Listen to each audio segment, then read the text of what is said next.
I'm going to explain to you why I love the Cuisinart ice cream and gelato maker. You can make gorgeous ice cream, gelato, sorbet, frozen yogurt in around about 40 minutes. It's simple. You press it on, you put your timer on up to an hour, and you press go. You get two paddles. This one is for ice cream, and you get this one for gelato. Today, I'm going to be making a gorgeous strawberry gelato, one of my favourites in summer. You make your mixture beforehand, and I place it in the fridge overnight for the best results.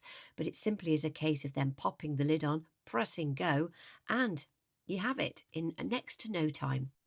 With my working food, I get to try all different types of gadgets, and I have to say that this Cuisinart ice cream machine has been keeping me going personally in my house for many years. Yes, this same machine. It has never failed me. In fact, I don't just make ice cream in the spring and summer.